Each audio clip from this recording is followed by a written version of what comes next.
Hello everyone and welcome to this week's behind the scenes devlog video, and this week's devlog might be a little bit more vloggy than devy because this afternoon I'm going to be moving to Sweden. I'm moving together with my partner who's studying in Sweden, and we're going to be leaving in just a few hours.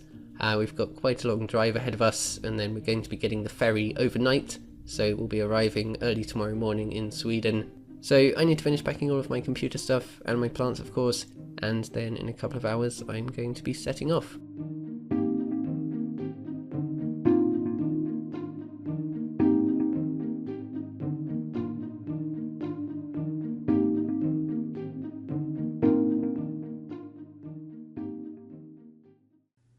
So we just arrived in Sweden, feeling very tired. Just started doing a little bit of unpacking but haven't got far, as you can see. But I thought I'd just quickly show you around, and it's a house, not a flat, which is nice, but it's a little bit smaller than the flat that I had in Berlin, but it's also a little bit cheaper, so that's fine. So this is the kitchen, then in here is the dining room / living room, which is where I'm going to put my desk, somewhere in here.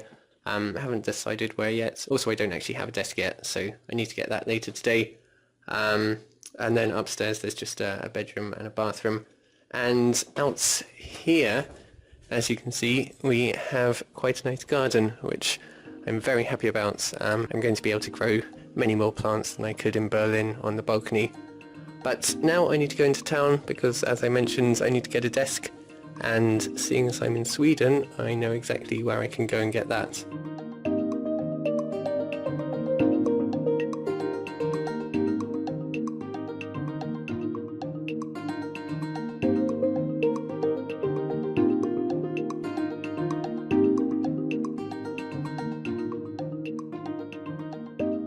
So as you can see, my new workplace is now all set up and ready to go, and it's looking pretty nice. The desk is a tiny bit smaller than the one that I had in Berlin, so there's probably not quite enough space for that plant there. I think that's going to have to go elsewhere, but other than that, it's totally fine.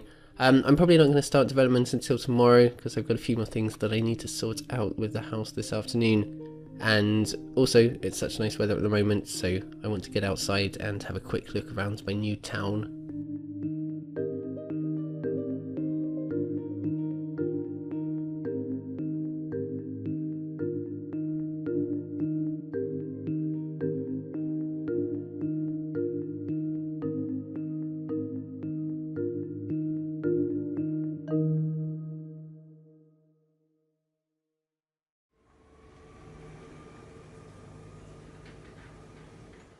Good morning everyone, it is Thursday morning and I'm all moved into the house now, everything's unpacked, and I even went and got a few more plants yesterday afternoon to try and liven the place up a bit, and it's looking really nice. It's such a cute house. I really like it here, and it's right by the sea as well, which is just amazing.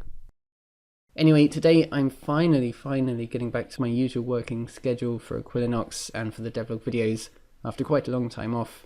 And the first thing that I'm going to be doing this week is working through a lot of the suggestions and feedback that I've been getting while I've been taking a break. I think there are quite a few things that people have pointed out that are essential that need to be changed before the release, so I'm just going to be working my way through some of them this week. And the first of those is to do with the filter options in the shops.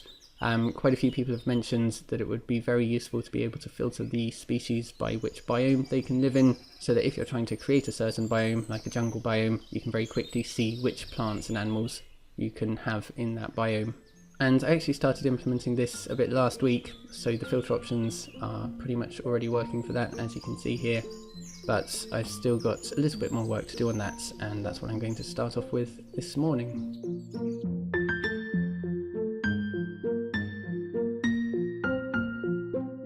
So I have now finished everything to do with the shop filters. So for example, if I wanted to find out which flowers can live in the jungle biome, I can now do that very easily. And I've also just added this button here, which resets the filters. So if I click on this, you can see that this goes back to no requirements and this goes back to all. So you've now got all the species being shown here.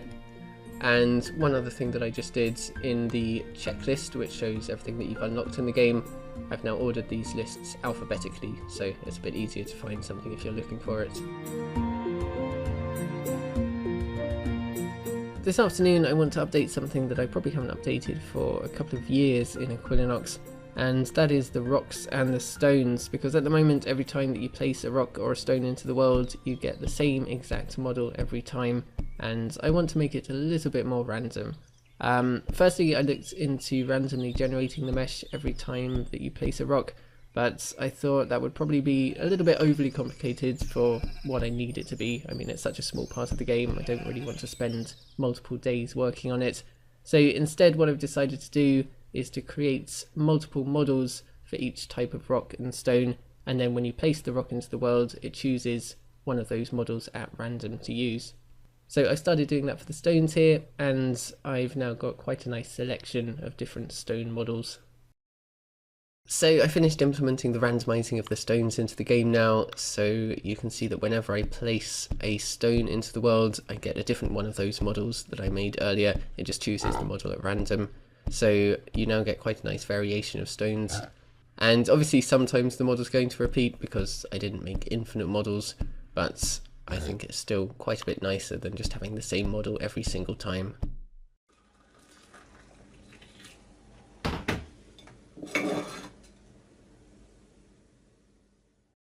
Starting off today with a bit more work on the rocks and the stones, and as you can see I've just been creating a few more rock models. I've got various different combinations here, and I've created a few different rocks for different biomes, and I'm just about to export all of these and get them loaded up into the game.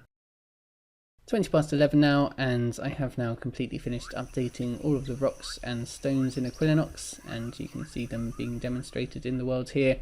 So now whenever you place a rock or a stone into the world you get a random one of those models for that type of rock. So obviously you can choose whether you're placing jungle rocks or snow rocks and so on, but it then adds a bit of variation into the world. Obviously it would have been even nicer if they were procedurally generated, but I don't think it would have added that much value to the game. I mean, they already look pretty random, and it was obviously a lot quicker to implement them this way.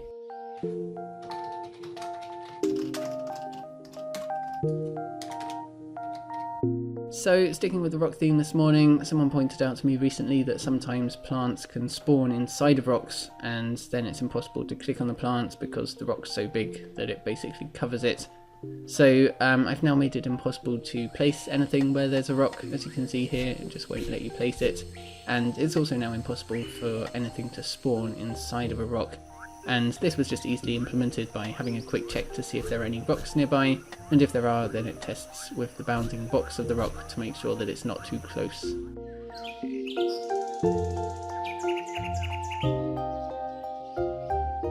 So this afternoon I'm going to be working through a few more of the small UI updates that need to be done before release, and I've just been starting off with one to do with deleting text in text fields like this.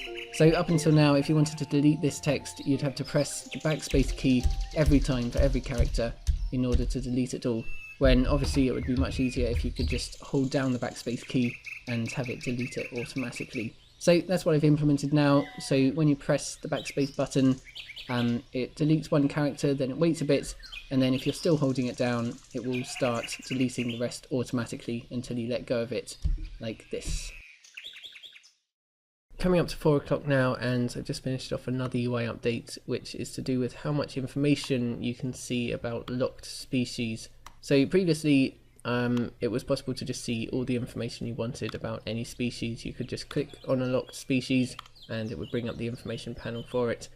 But I was thinking that perhaps this information should be withheld until you unlock the species, just to keep a little bit of mystery about that species before you unlock it. So now in the shop, if you mouse over a locked species, it tells you how you can unlock it, but if you try clicking on it, it won't let you. And it's the same in the evolution trees. If you try and click on a locked species, nothing happens.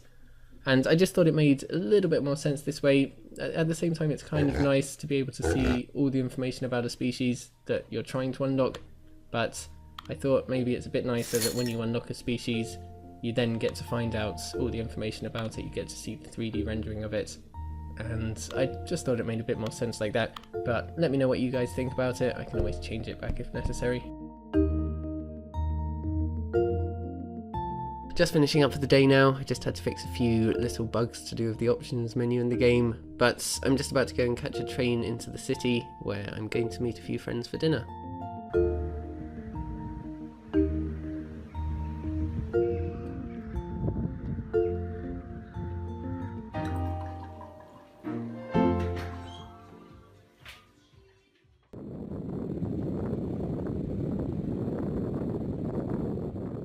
Good morning everyone, Saturday morning. I thought I'd start off the day with a bike ride to the sea, and it's so nice here. I'm so happy that I could just come down to the sea whenever I want now.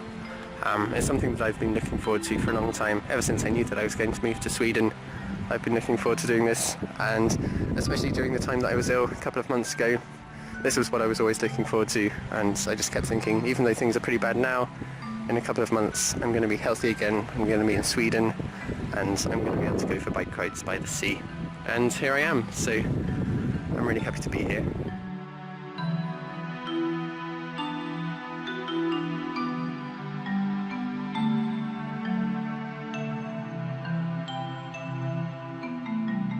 So that's pretty much going to be it for this week. I just need to do the editing for this video today, but I am now finally back to my normal schedule again. So the devlog videos are going to be uploaded every weekend, just like they used to be. And in the next week or two, I'm also going to decide on a new release date for Equilinox. And as soon as I've decided on that, I'll let you guys know. But yeah, that's it for this week. So thank you guys very much for watching this video. Do subscribe if you haven't already. Have a fantastic week, and I will see you all next time.